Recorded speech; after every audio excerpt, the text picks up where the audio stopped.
એમાં એક ભરવાડની બાઈ છે, એ રામાપીરનો પાઠ ભરવાની હતી. અને ત્યારે એણે કીધેલું સાલાસુરાને કે તમે આવજો, આપણે બીજ ભરવાની છે. અને સાલાસુરાએ ત્યાં હા પાડી હતી, પણ ત્યાં સ્થિતિ નહોતી. આ તો ગાયું ઊભી કર્યા પછી સ્થિતિ ઊભી થઈ, લોકો મીંડા આવવા મળદાલીને, એટલે પછી જીવતા સમાધિ લેવી પડી.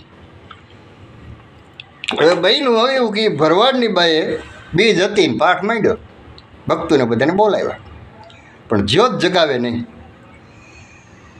ગરાજિયા ગામના હતા એ મધુબેન ભરવાડ, ગરાજિયા ગામના એ મધુબેન ભરવાડ બીજ ભરી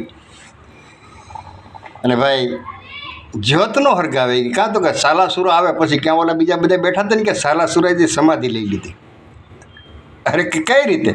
તો કે આ બધા વાહે પીડાતા જોવો નહીં, જે કોઈક મરી જાય એટલે મળદું લઈને ત્યાં જતા હતા, તો ઓલા શું કરે પછી?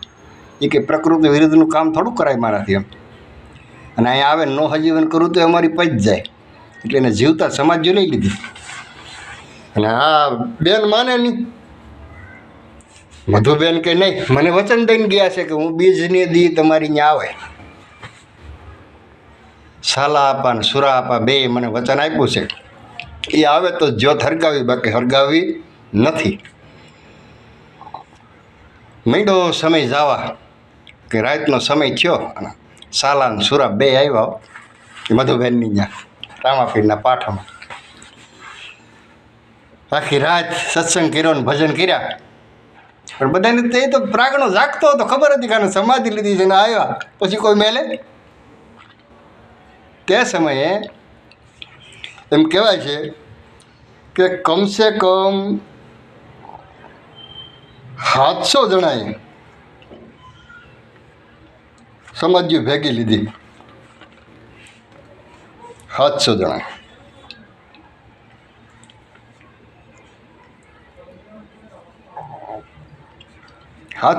ભેગી સમાધિ લીધી અને શેત્રુંજી નદીને કાંઠે 700 થી 750 જણા ભેગા થઈ ગયા.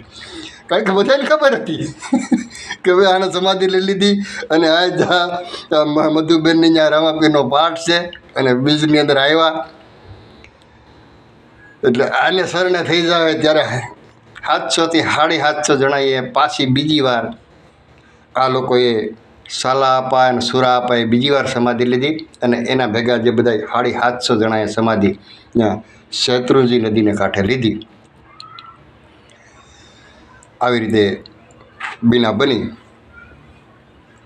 સાલા આપવાની, સુરા આપવાની, એના ઘણા ઇતિહાસ છે.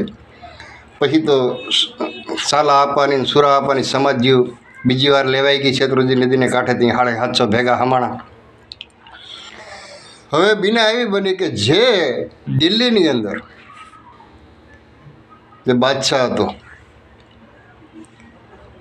અને તે સમયમાં જે ઘંટી રેડી હાલી હતી ને 18 ગાયની ઊભી કરીને વાત જાતા એક ફકીરને પણ મળી. અને ફકીર કંઈ કીધું આ વ્યક્તિને મળ્યા જેવું ખરું એમ, એટલે એને મળવા માટે હાલીને હાલ્યો આવે. અને રસ્તાની અંદર ગરાજિયાનું પાટિયું આવ્યું. ત્યાં પહેલાં તો શું માણસો પાણીના પરબ રાખતા, દોણકા રાખતા, ચોકડી પડતી ક્યાંય કોઈ પાટિયું એને હોય ને ત્યાં માટલું લઈને બેસતા, કોઈ આવે ને પાણી પાય. ત્યાં કોઈક પાણી પાવા બેઠો હોય છે તેને વળી આને ફકીરને પાણી પાયું અને પૂછ્યું કે તમારે શેજ જવું છે? તો કે ભાઈ મારે સાલા અને સુરાને મળવા જવું છે, આમ બહુ દૂરથી આવું છું. ત્યારે ઓલાએ કીધું કે સાલા અને સુરા આપાએ બે સમાધિ લઈ લીધી છે. ઓહો, કે સાલા આપા અને સુરા આપાએ સમાધિ લઈ લીધી? એ કે હા. તો કે હવે એણે સમાધિ લઈ લીધી તો આ ફકીર કે મારે જીવીને શું કરવું, અહીંયા જ કંઈક ગારો સમાધિ. પછી ફકીરે ગાજિયાની જે પાટિયું છે ને એની સામે અહીંયા એને સમાધિ લીધી અને શેથાપીર તરીકે અહીંયા અટાણે પૂજાય છે. એની સમાધિ છે, અહીંયા દરગાહ છે, જાઓ તો કોઈક દીક જોજો. અને જે આપણે બોદાનો નેહ કહેવાતો ને એ અત્યારે એનું નામ કદમગીરી છે. એટલે કોઈ બોદાનો નેહ ગોતવા જાઓ તો પાછો મળશે નહીં. જૂનવાણીને કોકને પૂછશો તો કહે કે હા અહીંયા બોદાનો નેહ કહેવાય. અત્યારે અહીંયા કદમગીરી એનું નામ છે અને ત્યાં રબારીના સાલા આપા અને સુરા આપાની સમાધિ છે. એને જીવિત સમાધિ લીધી હતી, એકવાર નહીં પણ 2 વખત. આવા રબારી સમાજમાં સંતો થઈ ગયા છે. આવા મહાન હસ્તીઓ રબારી સમાજમાં થયા છે. હવે કોઈ એવો ઇતિહાસ હશે તો પાછો લઈને આવી. જય અલેખધણી, જય માતાજી, જય રામાપીર, હર હર મહાદેવ હર.